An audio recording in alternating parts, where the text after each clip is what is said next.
Welcome to the first episode of the Boxing Lockdown powered by SA Boxing Talk. Now, the four of us got together because besides being bored out of our minds staying at home, we thought we would get together and talk about some relevant things happening in the boxing world. So let me welcome Hayden Jones, SA Boxing Talk, doing remarkably well. Cyril Lehong, who's done a lot of electronic media over the last couple of years. Devin Currer, very controversial figure, started SA Boxing Buzz 10 years ago. And just welcome, gentlemen. And I thought I would obviously drive the show. And it's just great to be with all of you guys. The first topic we are going to be talking about is the relevance of social media in modern boxing. So firstly, let me just say that the reason why we thought we'd talk about this, and we actually decided on the topic last week, was so many people get tired of reading certain guys. Like Dan Raphael's a great writer, but certain people want to interact with the person themselves. And I've often called up Cyril, and I've said to Cyril after reading one of his pieces saying, did so-and-so really say that? And often Cyril says to me, yeah, that's what he really said. So let me start with you, Devin. Firstly, you play a very significant role in social media in South African boxing. Why did you start this platform 10 years ago? Well, firstly, I want to say it's wonderful to be the latest member of the Backstreet Boys. If you'd consider me one of you, I'm very proud, and coffee will be on me for the rest of the time that we can't have it together. Don't forget your hand sanitizer. We should all be wearing hand sanitizer right about now and drinking coffee. But the main reason I started SA Boxing Buzz was back in the day, the Golden Gloves website used to have a wall where you could post comments on below the article that was written up and put on, generally by Pete Moscati back in the day, Uncle Jeff as well. And I suppose before anybody else got in, there were a whole bunch of people who were commenting quite constantly, but they were all under these weird little aliases, these fake names. So you never really knew who you were chatting to, but they were all South African people. And at the same time, it was about 2007, Facebook was starting to blow up in South Africa. It started becoming a thing. They're allowed to have Facebook groups. And I thought, well, why don't we start up a boxing group where I actually know who I'm talking to? And I can see who's making the comments, who's making the good ones, who's making the bad ones.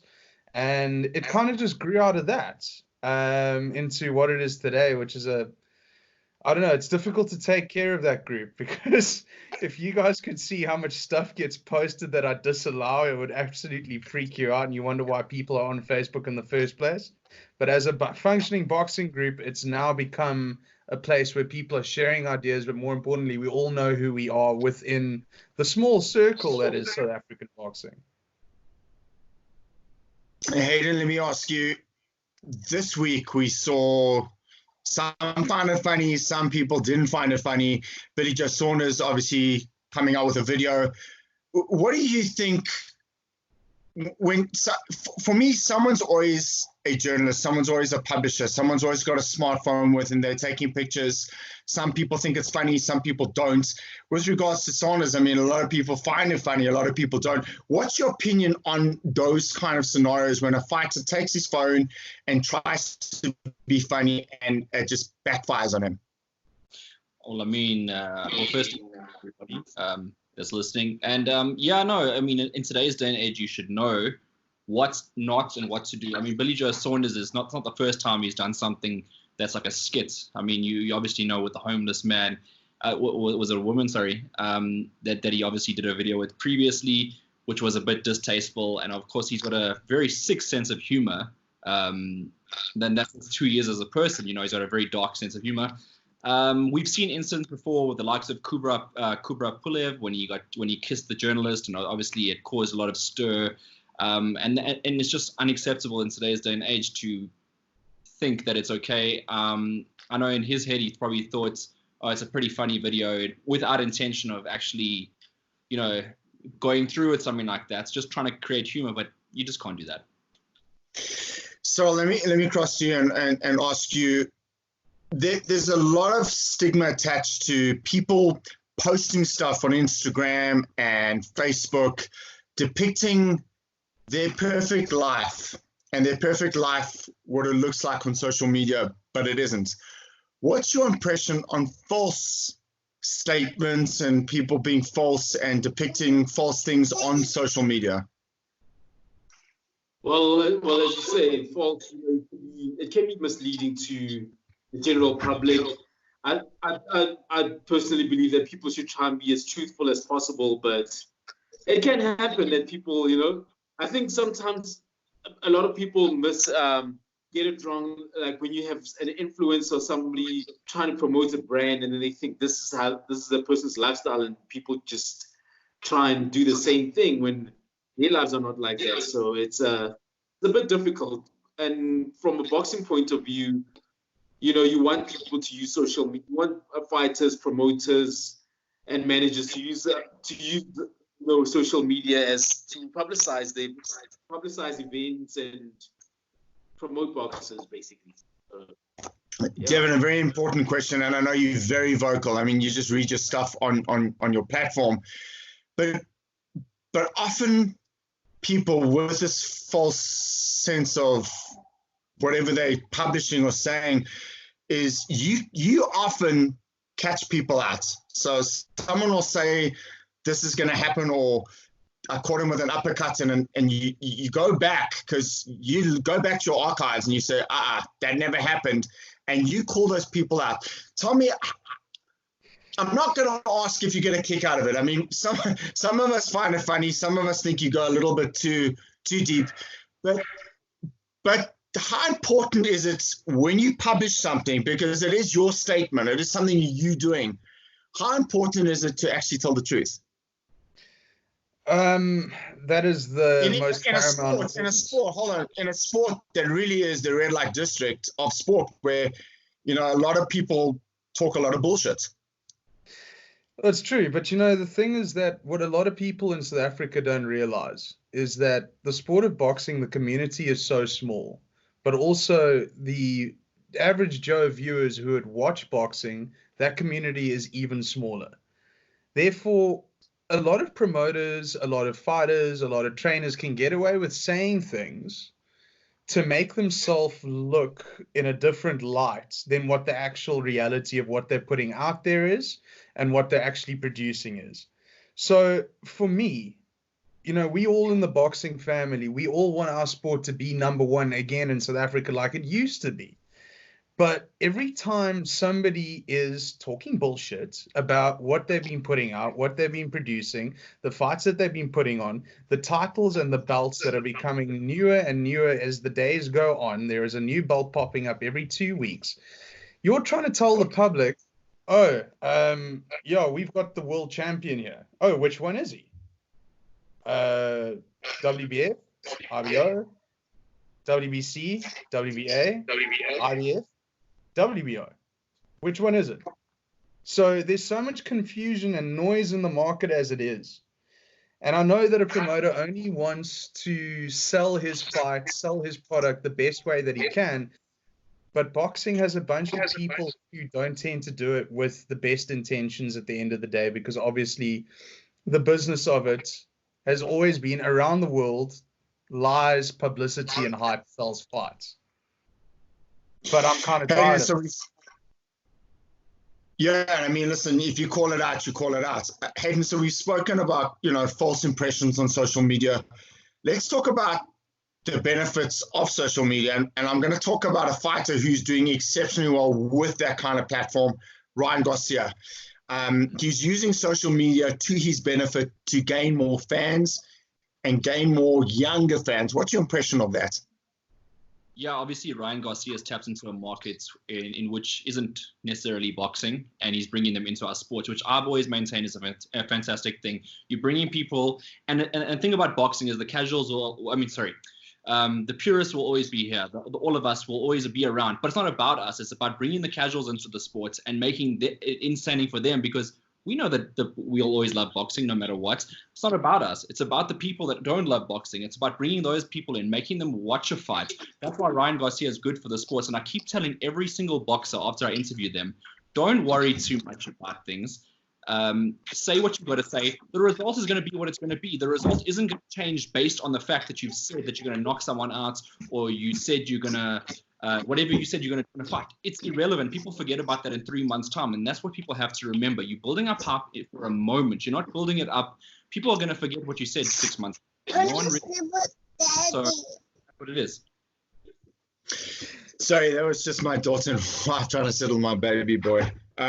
So let's talk about how destructive social media can be. So we've seen, you know, we got to talk about it. Gervonta Davis was at a basketball match, and there were there was a video that circulated on social media of him throttling, or looked like throttling, his girlfriend or ex-girlfriend. I mean, that can just destroy any person's business, can't it? Yo, look at. Of course, look I at, mean. Oh, sorry, Cyril. Of course, I mean, if you look at it, if a video goes up on social media, it's something on the internet, it stays there, so it can never delete it. So, I mean, yeah, so I think it's all about people being responsible. You've got to be responsible. You know, you've got all kinds of things that just go on social media. People, you know, what you do in public, also what you do in private. I think sometimes you just got to look at what a person's mind is like. You know, I mean, you mentioned Gervonta Davis. If he's doing that to his girlfriend or ex-girlfriend in public, what's he doing to her in private? So, you know, sometimes it just goes down to the people. Like, what kind of people are we dealing with? You know. So I guess. And let's talk about the stupidity. Let's talk about the stupidity of social media. A couple of years or a few years ago, Devin, you saw Adrian Broner. Was he sitting on the toilet, flushing down $20 bills because he didn't want to have $20 bills in his wallet or whatever it is? I mean, what's your take on that? Well, look, you got to remember that fighters do tend to come from places that we don't understand. The lives that a lot of these guys have lived to get to where they are, the way that they've been raised, the environments that they've grown up in, you know, it's a lot of the time it's from the gutter to the stars. And sometimes they carry that kind of mentality with them all the way through as they progress in their careers and into adulthood. And it still stays with them. And then there's a lot of the time where, you know, why do people buy expensive watches? Why do people buy flashy cars? Why do people buy big houses? Because a lot of the time, yeah, they can afford it, but they also want to make a statement that this is something I never used to have, something that I always dreamed of having, but now I'm at a point where I can just buy it and then buy another one because I don't like the color anymore. The way that fighters do these kinds of things, they've got to remember that they're way more accessible to the general public now than they've ever been before. And if you're going to stick a video out like that of you wiping your ass with $20 notes and then flushing it, there are going to be people who are your fans going, but I don't have $20 notes. I'd love to be able to do that myself. But the way that some people come across, they just build this aura of arrogance, of flash, and they think that that's what makes them a household name, and what is making Adrian Broner a household name right now is all the wrong reasons. The fact that he's been arrested so many times, the fact that he is doing things outside of his sport. I mean, what could he have been if he had stayed in boxing and actually stayed the course? What do you think he could have turned out to be? Potentially great fighter. Potentially. Yeah, Hayden, go ahead. Oh, Colin, I want to ask you a question as well. Obviously, sure. it's you're in a position to obviously comment on this. Is your boxers' personal social media accounts? How do they run them compared to maybe some of the other gyms? Do they compare? You know, what's your comments on that? So look, I think every fighter should have an Instagram page. I think every fighter should be on Facebook, and I think every fighter should market themselves to a point. In terms of actually being able to sell tickets, I don't think that's the fighter's job. A promoter promotes, you know, a manager manages, a trainer trains, a fighter fights.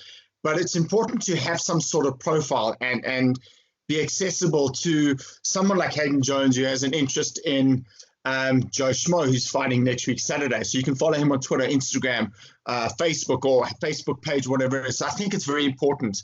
There have been times over the years where one or two of the fighters have posted inappropriate things, and I'm on the phone and I'm saying, please take that down, and I explain why. And often, as Devin pointed out, that a lot of the guys don't understand. They don't understand that it's offensive, and you just got to kind of rein them in. But by and large, I support social media. I think it's a great platform. And sorry, guys, let's just go back to one of the reasons why we chose this topic was in studio at SABC a couple of weeks ago. I was in studio with a legend of South African boxing, Dital Molifiani, the first South African to be the WBF world champion and former South African junior lightweight champion. And he had a great following. And I asked him, I actually made the point in studio, I said, can you imagine this guy fighting in this day and age? And social media was a mechanism that he could tap into and create even more of a bigger fan base. So that was my reason. So going back to your initial question, and I think it's very important that fighters need to have a platform to publicize what they're doing with their lives, because that's how you interact with people and that's how you create interest. Like you like Nutella, well, maybe another fighter eats Nutella when he's not training, and you can have that kind of connection. And I think social media is the closest way to connect with a sports person in this day and age, particularly within boxing. Right. I have a question for the three of you, where social media and boxing intertwine. So what DAZN and Eddie Hearn have been doing by bringing out YouTuber Logan Paul, KSI, Logan Paul's brother, I forget what his name is, but I'm not part of that kind of generation. What do you think it is doing for the casual fan and the hardcore fan who pays money to watch these fights, but then sees a guy like Logan Paul headlining a show when Devin Haney is on the undercard, an actual world champion? What does that make you feel like? So if I can answer it first, I think there's two ways of looking at it. One, it promotes the sport. And that's essentially what everyone wants. We want to promote boxing. So I'll give you another example. So you saw Conor McGregor versus Floyd Mayweather. Now, there were some people who thought Conor McGregor could win. But to me, it wasn't really about boxing. It was about bringing fans closer to the sport and having an interest in the sport. And it wasn't really a fight. It was more an event. But what did it do? It publicized boxing. That's what everyone wants. That's what we want as hardcore boxing fans. But does it dilute the sport? Yes, it does. So there's two ways of looking at it. Yes, it creates interest, but the actual product of boxing gets diluted. Logan Paul getting $1 million for a 3-rounder, though?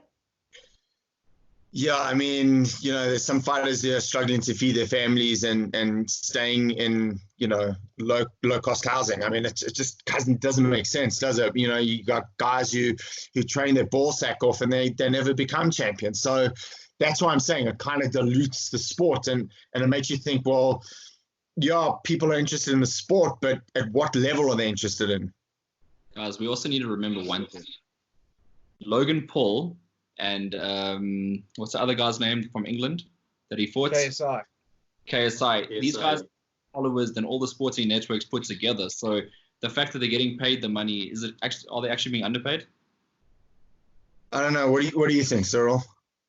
No, I think they bring in the numbers. Look, it's true that it dilutes the sport, but they are bringing in the numbers. It's a catch-22 situation because on the one hand, as you mentioned, there's different ways of looking at it. But they're not as. But you feel it's unfair for a fighter who's gone through amateur level, has fought his ass off to get to the top. But at the same time, you look at like what kind of numbers they're generating. For the whole event, the numbers that they're going to bring in. So it's a difficult one. Colin, you wanted us to disagree. Another question that what I want to pose to you guys, Bill Caton and Jim Jacobs, the late managers of Mike Tyson, did something really great back in the day, which was pretty much I thought of until that happened, was when Mike Tyson started his career, they packaged his first few fights, I'm assuming back in the day on VHS, and they sent it to journalists all over America to create this hype around Mike Tyson, which worked incredibly well. In this day and age, we would get someone like Hayden, say, Hayden, here's 15 fights of Mike Tyson, put it together. And you wouldn't send it out on VHS. You would send it to Devon's group if you get Devon's permission. And you'd send it to Cyril, and you ask Cyril to please to do a piece in him. The point that I'm trying to make, how accessible and how easy is it to profile a fighter and create hype around him? Hayden, maybe, and Cyril, maybe this is addressed to you two guys first. How easy is it, Hayden, to do? To build a fight? Well, to package, to create some sort of buzz around a fight on social media. Yeah, I know it's quite easy. I mean, I think that one with Tools and Bengue and Kuvesa, when they went face to face, I mean, that video did a lot of views. I mean, that was just a face-off between two guys. So already in that situation, you got guys from Congo who will definitely tune in some way, shape, or form. Whatever, if there was a streaming platform, they would be there. If they had to be at the event, they would pack and sell out that stadium. And it's like, you build fighters like that. It's on social media. You got to see them to be able to relate to them, as we said earlier in the piece. Without seeing these people, you don't actually know anything about them. So how you gonna build up a perception about them? Whereas like back in the day, okay, there was newspapers and stuff, but no one's reading those things anymore, are they? They're reading online platforms and that's why I think you three gentlemen are so important for the growth and the future of South African boxing, because inevitably, you know, guys want instant gratification. You know, if Devon goes to the toilet and he tweets about it, I don't want to read it 2 days later. I want to know about it now. If Hayden's, well, you were on Twitter, and that's why when Hayden goes to eat his favorite ice cream for dessert, because you know you deserve it, and you tweet about it, you know, we want to know about it. And so when you cross the road to I don't know, whatever, to we want to know about it. So that's the thing, is that social media is now, it's about being relevant. It's about, because as you said, Hayden, 3 months later, it's forgotten. It's got to be now. But the beautiful thing about social media is that once it's published, it's out there. And you can delete it, but the person following you has either done a screenshot or sent it out, and it's out there. Can I just add something? Can I just add something to that? There are certain fighters who give really good interviews, who you'll notice that as soon as you post their articles, or I think Hayden will testify as well, the videos, there are a lot more views simply because of the quality of interviews that they give. You know, I think some fighters aren't really comfortable talking to the media, or they, you know, I mean, maybe they might need a bit of coaching. But yeah, so it also comes down to the different personalities. Some people just handle it better than others. Devon, I want to ask you a very, very interesting question, because you've had, over the years, you have over 10,000 people on your platform. I mean, we've all noticed that there's obviously fake profiles and people just there to create political upheaval within the group. How do you draw? What do you do to draw the line? Like, I mean, we know, and I'm going to take a dig at you, and it's quite funny because you call them a see you next Tuesday and you kind of block them, and you call them out and you block them, which is quite funny to a point. But there've been some hot debates and hot topics. Sometimes there's racism in your group, and I know you don't tolerate that. But how do you differentiate, and at what point do you say, no, you know what, that's it, I've had enough? Okay, well, just before I get onto that, just to add to that last little bit that we were talking about in terms of fighters giving quality interviews. If I was a promoter and I had a stable of fighters, and I know that Hayden, you, me, and Adi Oladipo, we had a chat about this at Sabaya, that Fox show that we did when you guys were doing content for your own YouTube channels, that we all agreed that what you got to do is stick them on a steady diet of WWE. Mm-hmm. And it's not because of the wrestling. It's because wrestlers know how to command a microphone and give sound bites that are punchy, that are catchy, that people remember, and that are clean. So South African fighters have to actually adopt a mentality of, you know, if you want to learn how to be comfortable in front of a camera, watch WWE, watch Ric Flair, watch the 90s Attitude Era, how those guys, The Rock, Stone Cold, all those guys commanded a crowd and had them eating out of their hands when they were giving interviews. But then before you answer that question, Devon, that I asked you about your platform, do you think Boxing South Africa should have some sort of marketing strategy for these fighters to be coached in a certain way on how to deal with you three guys, for example?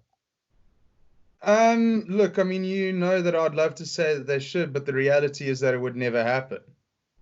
You know, I would love for there to be some kind of a workshop of, you know, if fighters are able to be banned by BSA for doing something like ingesting drugs that they shouldn't have, for some kind of a misconduct in or outside of the ring, then BSA should also perhaps offer a workshop in how to be able to market themselves in a manner that is uplifting, that is positive, and that these guys actually learn how to sell tickets in terms of what they say on the camera, not necessarily physically selling tickets themselves. So I think BSA should take a more hands-on approach with these things, but the reality is it would never happen.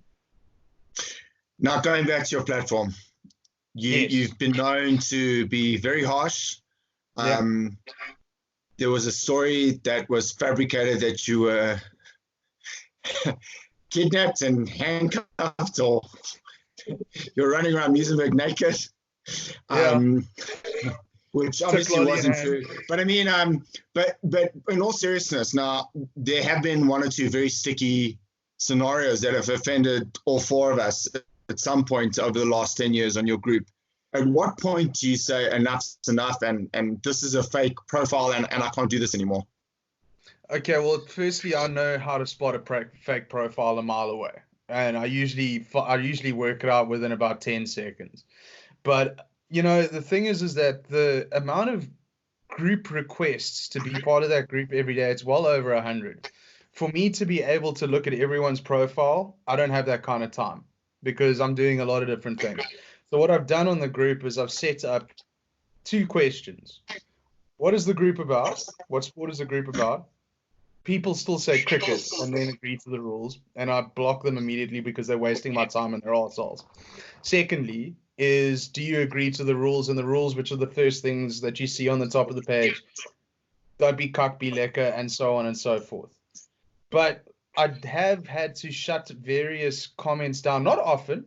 Recently, it's been very, very few and far between, but you can see things that are put there just to light a fire. And I can see where it descends to because I've seen all of this before, and I instantly remove the comments or I remove the post automatically. But then I've also had to put everybody on post review. And the reason I've had to put everyone on post review, if I can just use this opportunity to explain, is not because I don't want everyone posting about their different promoters that they work for, that I might not work for, that I might not like. It's nothing to do with that. There is, and I'll send you a screenshot later, everyone who joins the group, who is an actual real profile, ends up trying to sell dick pills, ends up trying to sell iPhone 10s, get me to come and worship at their temple. It's the weirdest shit, like human trafficking. It's nuts. And if I didn't have an automatic post approval up, that would just cloud the wall and it wouldn't be a boxing group at all. I promise you, I get more people posting non-boxing topics than I do boxing topics. So that's why I put that up. So let me ask you, has it ever got to a point where you're doing an interview or someone's requested to do an interview with you and you're busy? Because I've seen you take your microphone and you record them. Has it ever got to the point where you've actually thought to yourself and you've looked at the person and you could just tell this person's just bullshitting you and there's no ways I'm going to write this? It happens. Well, look, I write a lot of what I'm told, even if I don't believe what they say. You know, it does happen. I mean, like sometimes somebody will even lie to you, even though they know that you know the truth, and they'll just say it. I mean, I don't want to mention any names, but it's happened a few times. Oh, go on, mention them. No, I'm joking. Yeah. Hayden, has it ever got to a point where when you're recording you're doing an interview, a pre-fight interview, and you think to yourself, how on earth am I going to edit or publish this? There's just no ways I can do this. I'll be honest, like when I'm interviewing, usually I'm just like it doesn't really faze me at the time. It's in the post editing when I'm like, I can really show like what I'm thinking. But obviously, some people, as we said earlier, need to sell themselves. So what they say is just what they say for the camera. What's more irritating to me is people that don't give you anything, like people that just sit there and be like, "Do you think you like?" I never asked you. I never asked you. Or something like that. But if that question had to be asked, I would expect them to elaborate on such things, and not just So say. you think you could win? Well, you better hope so. Yeah, exactly. Gentlemen, I think this has been a great first episode. We're going to be doing our second episode on the impact on the coronavirus in South African boxing and potentially world boxing as well. Well, not potentially, it is. It's affecting all of us in some way. Closing shot, Hayden. Oh, do you want me to say something? Yeah, obviously the coronavirus, obviously what has brought about this show. So in a positive light, it's brought some of the bigger media in boxing South Africa together in order to give the public something to watch during this time. So I'd like to thank everybody, of course, for coming on the show. Devin. It's been fun the last couple of days, offering up a mythical fight in the morning to get everybody's I saw that. impression of what is going on. The answers that I've been getting are very, very cool. I'm going to keep posting one of those every day because I just think it's a very cool interactive tool. So for everybody who is joining on that vibe, keep it up. I really enjoy reading the comments. And Cyril, last comment from you. It's been quiet, I guess. So I've spent a lot of time watching old fights on YouTube. So, and